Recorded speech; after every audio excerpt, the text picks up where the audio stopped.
Hi, and welcome. You're listening to the X22 Report. My name is Dave, and this is episode 1169B, and today's date is January 4th, 2017, and the title of the episode is The Elite Are Pushing for a Lights Out Scenario. Now, before I get started, I just want to make an announcement. I uploaded an interview with Rob Kirby. It is on the X22 Report Spotlight YouTube channel. So all you need to do is go to YouTube, type in X22 Report Spotlight. It will bring you to the video, or you can come over to the x22report.com site, scroll down a little bit, look over to your right-hand side. You'll see the interview there, or you can go to newssentinel.com. Same thing, scroll down a little bit, look over to your right-hand side. You'll see the interview there, and you can play it right there. Let's get into the economic collapse, political and geopolitical news. Now, we talked about Obamacare quite a bit, and we can see right now Trump did promise that he'll be getting rid of Obamacare when he comes into office, and we see the process is already in motion. We see Republican Senators Ted Cruz of Texas, Mike Lee of Utah, Marco Rubio of Florida. Well, they're reaffirming their support for repealing Obamacare using a reconciliation this year, but are calling on Senate leaders to craft a bill that goes further than the previous legislation passed in 2015. So we can see already the wheels are in motion. So Trump right now is having Pence lead this up, and they are creating executive actions to start unwinding Obamacare on day one. And Pence went out to say that our first order of business will be to repeal and replace Obamacare. Now, of course, Obama doesn't like this. The elite don't like this. The insurance companies don't like this, because what they really wanted was a system where it generated them a lot of money, and they're going to be taking this away. So we already see that the repeal of Obamacare has already cleared the first hurdle. Republicans, they had a vote in the Senate, and the vote was 51-48. And the 54-page document unveiled yesterday by Budget Chairman Mike Enzi directs committees of jurisdictions to come up with an Affordable Care Act legislation by January 27th, meaning a repeal bill could be to Donald Trump's desks by the end of February. And we can see at this point what he said and what he's doing are matching up right now, which means that tax penalty would disappear for many individuals. Now, of course, they have to come up with something completely different, or they have to put the system back the way it was and then come up with something different. But we can see the system that they put into place. Remember that bill, the law that was passed, the Affordable Care Act? They couldn't read it until they passed it. Well, it didn't work. It wasn't a benefit to the people. The people, the majority of the people, were not receiving a benefit from this. It was hurting more than it was helping. And this was the major problem, because all those individuals that had to get rid of their insurance, remember, the insurance had to be compliant with Obamacare, and if it wasn't, you had to get rid of it and go back onto the system and get insurance. That's how they really got all those individuals on the plan in the first place. It wasn't like, oh, look, we just found all these extra people who didn't have health insurance and they came on. No.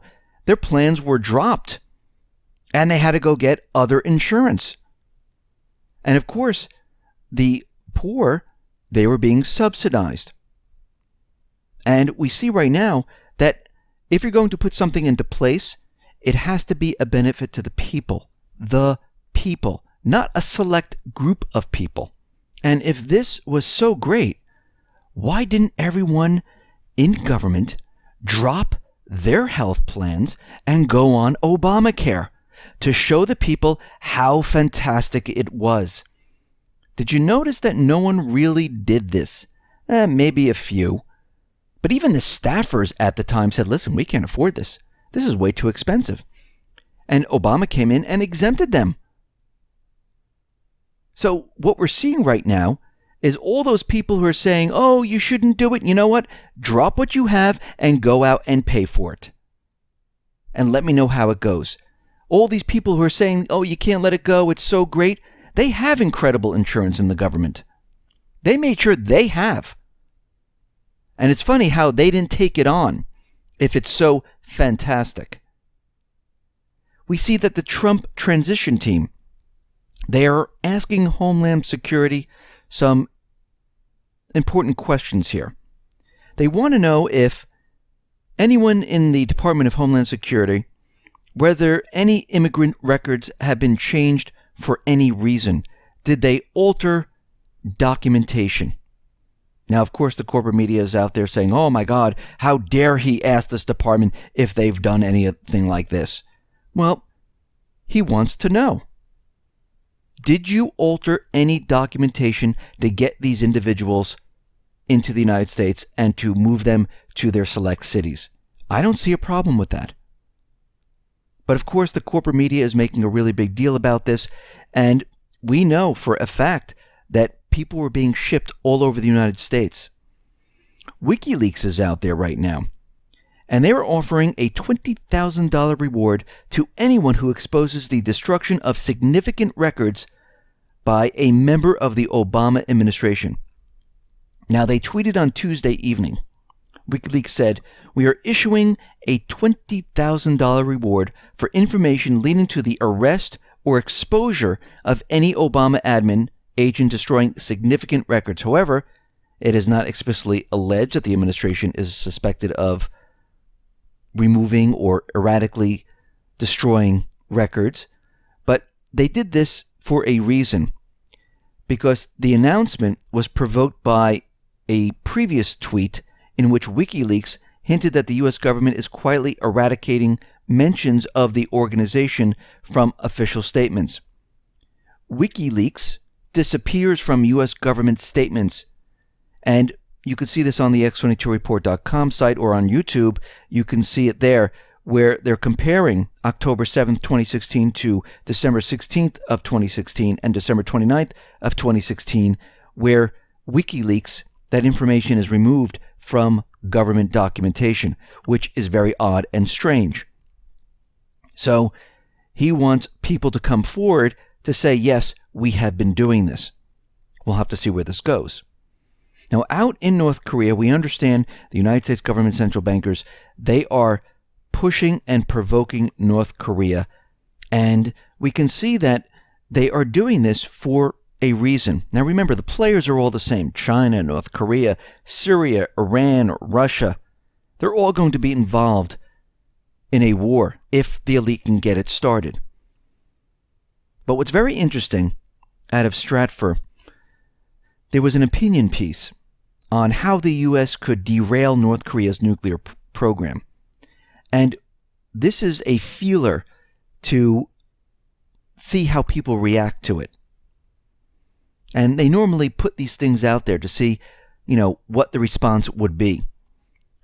Now, they're talking about having a limited strike on North Korea's nuclear program, or a regime change in North Korea. And what they say is the first minimalist strike, specifically focused on dismantling North Korea's nuclear weapons program, would be a scenario where they would come in, they would hit a certain area, and they would destroy their nuclear program. And again, this could start World War III. Or they're saying that the leader of North Korea would just back down. The second strike is more comprehensive, where the scenario says they will go in, hit the nuclear infrastructure, and a full-scale war will break out. So they're listing all these different options of what the U.S. can do. Now, first of all, North Korea hasn't attacked anyone. North Korea is not threatening the United States. Actually, North Korea wanted to have peace negotiations with the United States. The United States said no. Instead, they rather provoke. Actually, if you notice, Russia, China, they're always talking about peace. Let's talk about this. Why do we have to go right to an aggressive nature? But this is what the United States has left, because we're at its end game. I'm talking about the elite, not the people of the United States. The people of the United States, they rather not have war. War is devastating on families and on people. The elite, they like war. Brings in a lot of money. Forces their position all over the world. And we see right now, this is what they really want. They want a war. And the United States right now, their currency system, well, it's at its end game. This is what happens to empires when they're at their end stage. They use force on other countries, and this is what we're seeing right now. Now, it looks like the United States and NATO, and I should really say the elite, they're pushing war. They want war. Doesn't mean they're going to get it, but they're going to do whatever they have to try to start it. And we see with the Operation Atlantic Resolve, well, it is in full swing, and there's about 2,000 U.S. tanks which are going to be sent in the coming days from Germany to Eastern Europe. 1,600 U.S. tanks are deployed to storage facilities in the Netherlands, and at the same time, NATO countries are sending thousands of soldiers into Russian borders. According to the U.S. Army Europe, 4,000 troops, 2,000 tanks will arrive in 3 U.S. transport ships to Germany next week. The U.S. is sending the Russian border 3rd Brigade of the 4th Industry Division. Overall, more than 2,500 pieces of cargo are shipped to Germany, and those will be unloaded in the period between January 6th and the 8th. We also see that the United States is going to be sending special forces to the Russian border because they're saying that Russia is deploying nuke-ready missiles in the province of Kaliningrad. Now, we reported on this once before. This is Russian territory. So Russia is placing nuke-ready missiles on their own soil. Well, the United States has nuke-ready missiles on their own soil. Actually, the United States has nuclear weapons on other countries' soil, pointing towards Russia. Now, this is all about provoking Russia, and we can see that they're sending U.S. Special Forces to Lithuania as a deterrent against military threats made by Putin. And the interesting thing is, Putin has never made a military threat. This is all made up by the elite to convince everyone.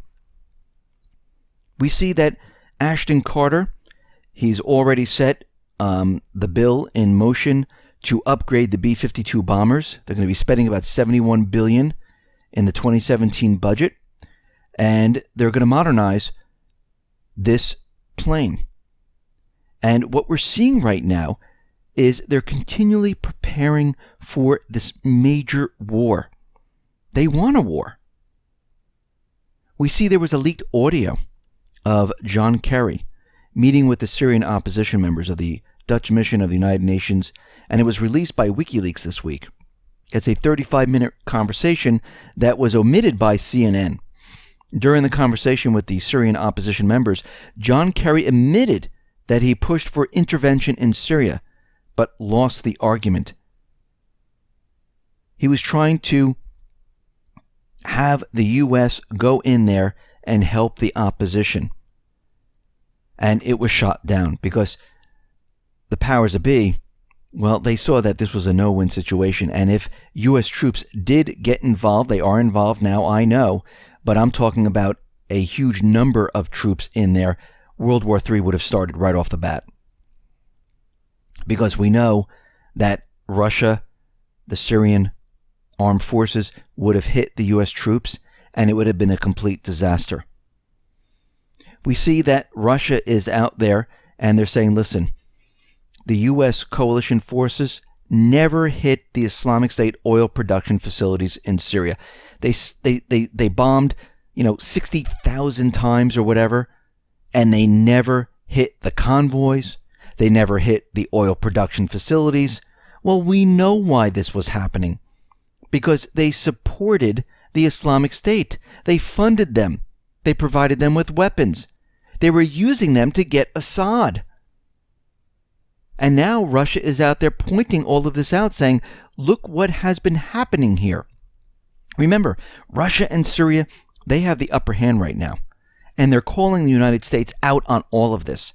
Now, of course, the CIA director is out there saying that Russia is using these scorched earth tactic in Syria. And of course, every time that Russia or Syria, every time they're bombing the paid mercenaries, al-Nusra, al-Sham, the Islamic State, the United States government, the elite, they always pointed out, look what they're doing, it's horrible.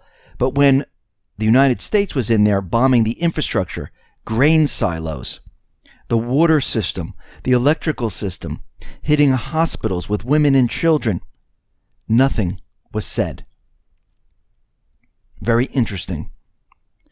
Now, we see this Russian hacking. The elite are taking this to the next level. Now, it doesn't matter if they can prove this or not prove this. They just want the American people and the world to hear the propaganda. Now, CNN, they were caught using a screenshot from Fallout 4 when they were talking about the Russian hacking. Now, a Reddit user, Poofylicious, spotted this out and said, hey, wait a minute, this looks very familiar. This looks like something in a video game. And of course, once this was pointed out, CNN removed it. Was it in Snopes? Was it in any of the other fact-checking sites? No, not really. Now, the U.S. administration, John Kirby was out there telling CNN that the U.S. administration is 100% certain that Russia did play a role in hacking the election system. Now, they did show a document which was something like 13 pages or so. It was a PDF, and of course, we discussed how they left the CSV XML file out of it. And to read the XML file, you need like an RSS reader, or you need to read it in the web browser. It's not something readily available where someone can just look at it and say, oh yeah, I could see all the different information. It seems like they purposely created it in this fashion and left it out so no one would really look at it. But we did notice, when we did look at it, that 895 IP addresses were listed. They were from 40 different countries, China, the US, Britain, and only 2 from Russia. And this is what they are using to convince everyone that Russia was responsible in hacking the election system and the DNC. Now, Trump was supposed to have an intelligence briefing, and it was delayed until Friday. He didn't delay it. The intelligence community decided to delay this. Now, he's supposedly going to meet with the CIA director, the FBI director, and others from the intelligence agencies, and they're going to brief him on what really happened. Now, again, we have to look at what has happened here. They used the Russian hacking in the beginning. Obama came out and said, yes, Russia has hacked the DNC in the election, and if this happens during the election system, well, we're going to have to shut everything down. Now, they really did believe that Trump might get the popular vote, and if that did happen, they were going to use this and they were going to shut down the election system. But what happened was their manipulation paid off and Hillary got the popular vote. This is what they're reporting to the public. Now, after this, they didn't like that Trump was elected. The electors voted him in. And they were like, okay, this cannot stand. So we're going to use the Russian hacking once again to convince the world that this election is null and void. So they had Jill Stein do a recount. They were going to give an intel briefing to the electors, and all of that fell apart. They never briefed the electors, and Congress asked for the information, and the CIA never presented any of the information. In the beginning, the FBI and the National Intelligence Director said, we don't have any information on this hacking that they're talking about. And then all of a sudden they fell in line and said, yes, Russia did hack. So that was strange right off the bat. Then it went a step further, where they were saying that Russia also hacked the Vermont electrical grid. Well, it turns out it was a laptop who belonged to a person that worked for Vermont, and it was not attached to the grid. The Washington Post put the story out, and guess what? It was fake. They retracted the story. And here we are today with this fake documentation with no links or proof. I said they were going to come out with IP addresses. That's all they have. Systems are probed all the time around the world. It doesn't mean just because an IP address says what country it's coming from, it's actually coming from that country. Because state actors bounce it off many different servers. They use many different devices. Very difficult to track down. But they don't care about proof. They want the propaganda out there on purpose. Why? Why do they want this? Because they're going for a lights out scenario. Now, what's very interesting is that out in Canada, Ontario Power Utility came out, and it's all over the corporate news, saying that Russia is linked to hacking the electricity distributor, and it is linked back to Russia. Now, Russia's saying, we don't know what you're talking about. We're not hacking anything. They're saying an IP address at Hydro 1 was among hundreds of malicious addresses, and it's definitely Russia. So here we have two different cases where they're saying that Russia is hacking the electrical grid. Now, we have to go back in time for a second. Janet Napolitano from DHS, when she was leaving office, she said, it's not if, but when we are cyber attacked. They had this all planned from the beginning.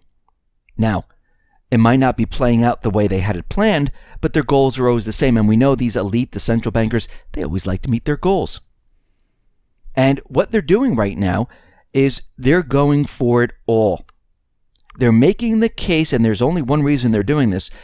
They are planning to bring down the electrical grid. 2003 was a test to see if they can bring down the East Coast. Now, they're not going to shut down the electric in the entire country because that wouldn't make sense. Because they couldn't get their news out to let you know what's happening. But what they can do is shut down the grid in certain areas to make it look like Russia is actually hacking. Now, has nothing to do with proof, has nothing to do with Russia's really doing it. They are in the business of propaganda, and that's what they're doing right now. And they know, as Trump moves into office, all their lies and all their trickery, well, that's going to be pushed out into the open, and they don't want this to happen. So all those scenarios that we're talking about, well, we're approaching that time frame. And we knew from the beginning that this is what they were going to do. And here we are today, and we are approaching it very, very quickly. And this is why I've been saying for a very long time, you need to be prepared. You had all these years and months to prepare for this time. And we can see that the elite, well, they're ready to push their agenda forward. They're ready to shut down the lights. They're ready to have the people pay the price of pushing them out of power. They're ready to bring down the economy around Trump, to get us into war. They're not just going to leave and say we give. They're going to create events to push us in the direction they want us to go. And that's what's happening right now. And when things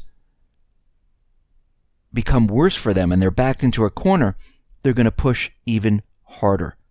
Listen, everyone, thanks a lot for listening. Be well, be safe, and especially be prepared. Thanks a lot.